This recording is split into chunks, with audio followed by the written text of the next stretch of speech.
क्या की गीता जयंती की, गंगा जयंती की, क्योंकि और तो मनावे हैं, भारत का साथ है, गीता और गंगा दोनों ही का विशेष महत्व है।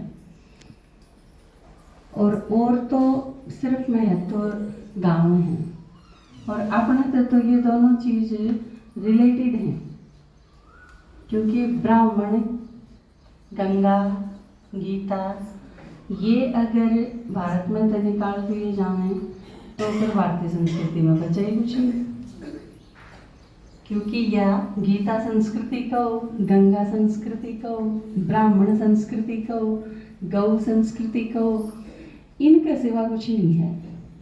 और ये सारी चीज़ कनेक्टेड हैं संगम युग के साथ। संगम नहीं, बाबा नहीं, ब्राह्मण नहीं, तो फिर और कुछ नहीं, क्योंकि बाकी सारी चीज़ इनका ही विस्तार है। तो यह एक मज़े की बात है, बहुत लक है अपना सबका कि हमने पता है, हम दोनों चीज़ साथ साथ देखा हैं।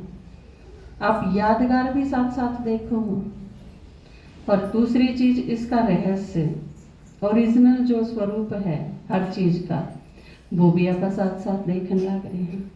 तो यो जानना भी और साथ साथ यादगार रूप में देखना भी, ये सारी चीज़ भी संगम ने छोड़ के बाकी कदे नहीं हो सकती। आपने सतयुग त्रेता में कुछ नहीं पता होगा, द्वापर युग में हम यादगार बनाना शुरू करेंगे, और कलयुग से ही सिर्फ उन लकीरों ने पीटे जाएंगे, उसके अंदर का जो है उसका पता नहीं किसी ने भी।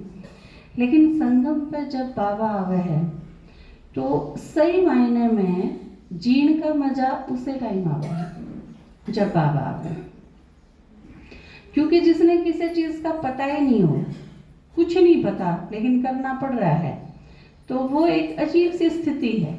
वो ठीक नाम रखा था, पापा बताओ थे ना, ये कोई क्या नाम बताया था उसका, क्या नाम बताया था, असमंजस। तो जब तक ही असमंजस है, सब असमंजस क्यों है, कंफ्यूजन, जिसमें क्लियर कुछ नहीं पता हो, तो बड़े सही नाम रखे हैं, जिस तरह जामिल है या धुंधुकारी है या यो असमंजस है, कितने गजब के नाम रखे हैं। या भागीरथ है, सारे के सारे द्वापर युग में भी काम तो लगे रहे, कौन लगे रहे, आप सारे लगे रहे, और किसने फुर्सत थी, यादगार बनावे, परंपरा बनावे, किताब लिखे, शास्त्र बनावे, मंदिर बनावे, तीर्थ बनावे, और किसने फुर्सत थी इतनी। ये एक संगम युगी जो ब्राह्मण थे, जो सतयुग त्रेता ने क्रॉस करके आए, तो उनने के पास थी इतनी फुर्सत के उन सारा ने ये चीज बनाई, क्योंकि बाबा ने उन भी क्लियर बताया है ना, जो आगे आगे रहेंगे वो सारे आगे जाओगे। आप संगम युग पे आए ना, तो आप सतयुग में भी पहले आओगे, जो सतयुग में पहले आए वो भक्ति भी पहले करेंगे, जिन्हें भक्ति पहले करी वो ज्ञान में भी पहले आएंगे, तो वो सारे आगे आगे रहेंगे। तो आप सारे उन विशेष आत्माया में तहा जिनका नंबर हमेशा ही आगे रहा है। ऊपर से नीचे आना या नीचे से ऊपर जाना वो तो एक नॉर्मल प्रोसीजर है, बाबा का हमेशा होगा, क्योंकि नाटक में सतो प्रदान भी और धीरे धीरे नीचे उतरना भी, और बिल्कुल नीचे उतराए तो ऊपर चढ़ना भी, ये तो ऑटोमेटिक है, ये तो ड्रामा है, नाटक है, इससे कोई बच नहीं सकता। आप अगर सोचो कि 16 क्लास संपूर्ण, हाँ 16 ही प्रथम ही रवा, तो पॉसिबल नहीं वो चीज़। तो ये दोनों चीज़ गंगा और गीता, और असलियत देखो आपके है कि गंगा और गीता दो है कि एक एक ही है, और देखो दोनों का अलग अलग महत्व और कितने विशेष रूप में दिखाया गया है। बल्कि लोग इस चीज़ पर तो गर्व महसूस करे हैं कि बताया नहीं, भी मुख्यमंत्री जी का भी बयान आया था, वो भी सुना होगा आपने, कि इस चीज़ पर गर्व महसूस करें हैं कि हम उस प्रदेश में हैं जिसमें कुरुक्षेत्र है, जिसमें यह गीता सुनाई गई। और गीता इसी पुस्तक है जो सबसे ज़्यादा लैंग्वेज में जिसका अनुवाद हुआ है, सबसे ज़्यादा, भारत नहीं, विश्व की सारी भाषाएं में सबसे ज़्यादा जितनी भाषाएं में लिखी गई है गीता, वह उसके बराबर और कोई पुस्तक नहीं है दुनिया की। तो आप देखो इसका महत्व। और आजकल तो यो भी गर्व का विषय है कि अंतर्राष्ट्रीय स्तर पर गीता महोत्सव होना, क्योंकि अपने अपने देश में अपनी अपनी संस्कृति ने तो हर कोई गावे है, महिमा करे हैं, लेकिन जब वह चीज दूसरे भी बाहर वाले भी एक्सेप्ट करना शुरू कर दें, तो इसका मतलब हमने समझ लेना चाहिए कि वो विश्व गुरु, भारत जो विश्व गुरु था, वो दोबारा फिर सपना वो साकार होने का टाइम आने वाला है। क्योंकि ये भी दूसरी जो संस्कृति है वो इस चीज से प्रभावित होने लगी कि भारतीय संस्कृति में दम है। आड़े की परंपरा, आड़े की रिवाज, आड़े की यादगार, आड़े के तीर्थ स्थान, आड़े के ऋषि महात्मा हुए नहीं है, कोई सामान्य चीज नहीं है। इस त्याग, तपस्या, सेवा, इन चीजों की तरफ अट्रैक्ट होने लगे बाकी सब लोग। तो और बाबा ने क्या कही थी, जब बार वाले आड़े की महीना करने लग जाओगे तो फिर ये समझ लो वो लास्ट टाइम है, बहुत नजदीक है।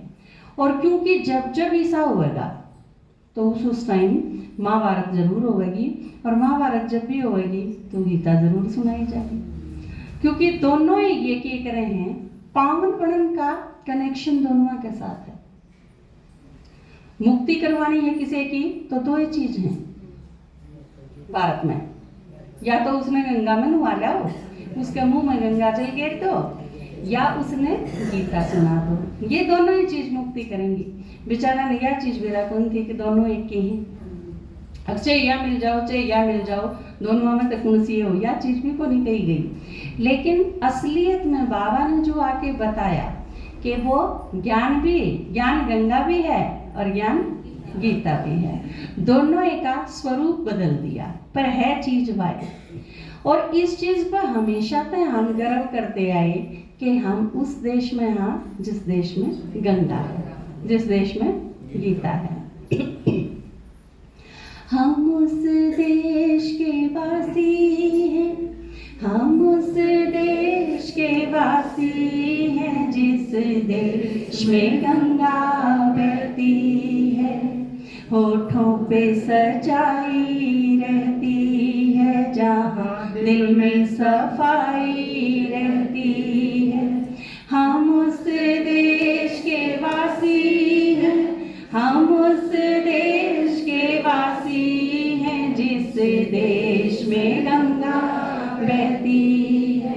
महिमा जो हमारा होता है वो जान से प्यारा होता है, ज्यादा की नहीं जरूरत हमको, थोड़े में गुजारा होता है, थोड़े में गुजारा होता है।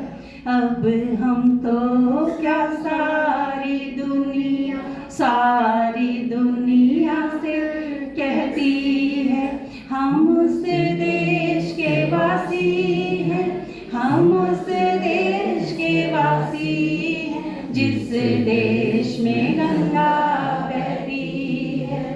तो यह चीज होना गर्व का विषय है। तो जिस तरह पूरी रामायण में अगर आप देखोगे ना, और वो भी देखो, भारत में 2 महाकाव्य इसे रचे गए, रामायण और महाभारत, जो पूरी संस्कृति के आज तक भी आखिरी टाइम में आ रही है आपा। ये दोनों ग्रंथ आज भी सबसे प्रिय हैं। आज भी आप दुनिया की कोई फिल्म इतनी को नहीं चाहिए जितनी रामायण और महाभारत आप आज भी चला दो, आप इसके बराबर में किम्मे ले आओ चाहे, लेकिन इनकी जो नूतनता है, इनका शाश्वत जो आकर्षण है वो खत्म नहीं हुआ, आज तक भी नहीं हुआ, कदे नहीं हुआ। लोग रोज पढ़े हैं रामायण, लेकिन रोज रोवे हैं रामायण न पढ़ के न सीता का विरह देखेंगे, राम लक्ष्मण का दूर होना देखेंगे, लक्ष्मण की मूर्छा देखेंगे, दशरथ की मृत्यु देखेंगे, या कैकेयी का संवाद देखेंगे। ये सारी की सारी चीजें आप जब रामायण देखो तो आपने विरह आगे क्या होगा, लेकिन फिर भी उसका आकर्षण इतना है कि आप उसने सुने बिना रह नहीं सकते। आप उसने देखे बिना नहीं रह सकते। एक तरफ कोई भी पिक्चर चला लो और एक तरफ रामायण या महाभारत है, 90% जनसंख्या भारत की इसी है कि वो सारी फिल्म बंद कर सके हैं, लेकिन रामायण और महाभारत का आकर्षण वो खत्म नहीं हुआ बिल्कुल भी। और इन दोनों का कनेक्शन किससे है? रामायण का कनेक्शन गंगा पे है और महाभारत का कनेक्शन गीता पे है। ये सारी की सारी चीज एकदम एक दूसरे के साथ गूंथी हुई है। जिस तरह महाभारत में आवे है ना, बाबा का वह है कि जब भी ऊपर से नीचे आओगे, उतरोगे, नीचे उतरते उतरते क्या हो जाओगे हम? तमो प्रधान। और जब भी तमो प्रधान अवस्था आवेगी तो तमो प्रधानता क्यों है? जैसे आज की मुरली में बाबा ने बताई ना, माया क्यों है? माया कुछ और अलग चीज नहीं है, वीकनेस है। हमारे अंदर जो कमजोरी है उसे का नाम माया है। जिस तरह शरीर की कमजोरी है उसका नाम बीमारी है। तो बिल्कुल इसी तरह माया कोई अलग तो चीज नहीं है। तो हम जब ऊपर तय नीचे धीरे धीरे उतरा, तो नीचे उतरते उतरते एक रागनी सी है, लिखी गई है वो कि जड़ जोरू और जमीन झगड़े की जड़ तीन, सुना होगा आपने, वो बहुत सारे लोग गाया करें। तो उसमें क्या माना जा है कि पैसा है अगर आपके पास है तो झगड़ा होगा, आपके पास सुंदर स्त्री है तो झगड़ा होगा, वो भी झगड़े का कारण हो। जमीन है वो भी झगड़ा का कारण होगा।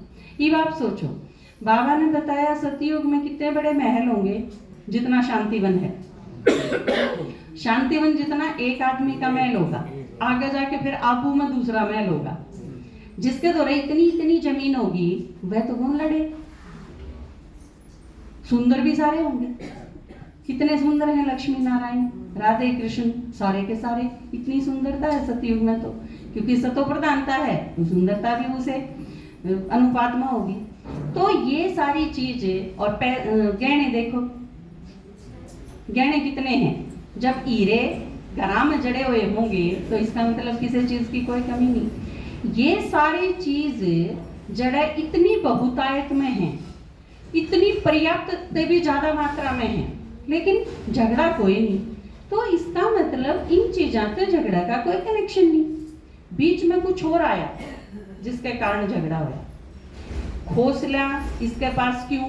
ये जो चीज आई मनोभाव में, ये जो चेंज हुए, इनकी वजह से प्रॉब्लम हुई, इन चीजों की वजह से प्रॉब्लम नहीं हुई। तो ये सारी चीजें जब पूरी हैं तो भी, लेकिन द्वापर के बाद जब नीचे आना तो इनका अनुपात बिगड़ जाए।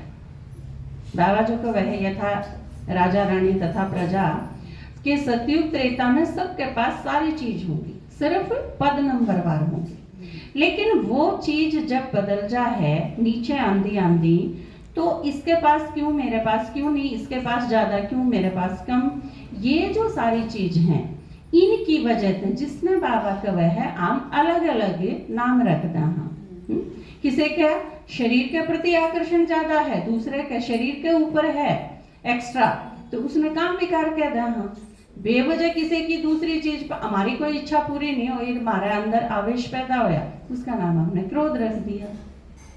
अपनी चीजों से सेटिस्फेक्शन नहीं हुई और हमने नीत धर ली दूसरे की, पे उसका नाम लोभ रख दिया। तो यूं एक अलग अलग जो फीलिंग आई खराब, उसका हमने अलग अलग नाम रख दिया। बाकी ये सारी चीज है मारा विकृत मानसिकता। आम जो सोचा हाँ, आम जो बोला हाँ, आम जो करा हाँ, वो निर्मल नहीं रहा, उसके अंदर कोई ना कोई स्वार्थ मिक्स हो गया। जो ई बताया था थोड़ी देर पहले कि आजकल बुआ कर मामा कभी कोई जब जावे है जब कोई भीतर और गड़बड़ हुआ है, क्योंकि आजकल तो खून करके भी को बुआ के जाके लुक जा है, कोई मामा के जाके लुक जा, उड़े भी कोई ना रखे तो वह ये पीले पीले कुर्ते पहन के न रोड की मंदिर में बैठ जाओ। घने साल पाचा मेरा पाटा है कि न तो गड़बड़ कर रखी है। तो ये जो चीज आवे हैं महाभारत में, इस खातर एक चीज है कि एक प्रसंग आवे है जब युधिष्ठिरों को है कि आप नहीं चाहते, कृष्ण को है एक जगह कि मैं चाहता तो नहीं लेकिन युद्ध तो होगा। तो युधिष्ठिर के कह है कि आप तो भगवान हो, आप नहीं चाहोगे तो युद्ध क्यों होगा। तो उस टाइम में श्री कृष्ण उत्तर दे है कि ये युद्ध क्यों होगा, क्योंकि इसका निर्णय धृतराष्ट्र की अंधी ममता ले चुकी। क्योंकि इस युद्ध का निर्णय दुर्योधन की महत्वाकांक्षा ले चुकी, क्योंकि इस युद्ध का निर्णय दुशासन का द्वेष ले चुका, क्योंकि इस युद्ध का निर्णय शकुनी की लोलुपता ले चुकी, क्योंकि इस युद्ध का निर्णय द्रौपदी के खुले हुए केश ले चुकी। तो मतलब क्या है इन सारी चीजों का, जब भी हमारे अंदर प्रॉब्लम आवेगी और वो पीक पे पहुंच जाएगी, हम किसी के प्रति नेगेटिव सोचना जब शुरू करा तो विनाश का प्रारंभ जब भी हो जाए, क्योंकि हमने कोई कर्म करा, विनाश तो उसका रिजल्ट है। महाभारत के है, महाभारत अन्याय का रिजल्ट है। अगर अन्याय नहीं होता तो महाभारत भी नहीं होती, लेकिन क्योंकि अन्याय हो है और हमेशा ही होगा, क्योंकि द्वापर तो हमेशा ही आएगा, द्वापर तो यही कथा फिर लिखी जाएगी, फिर आपस में वही प्रॉब्लम, और धीरे धीरे बढ़ती बढ़ती वो पराकाष्ठा पर पहुंच जाएगी, और उस पर पहुंचा पाछे महाभारत नेचुरल होगा, उसने कोई रोक नहीं सकता, क्योंकि उन सारे लोगों ने मिलके ने उसकी पटकथा लिखी है। हमने वो एक रिजल्ट सामने आया है जो हमारे सारा के कर्म का परिणाम है। तो यह चीज जरूर जो महाभारत के लास्ट में कही जावे है ना, कि महाभारत का संदेश के है, महाभारत सा युद्ध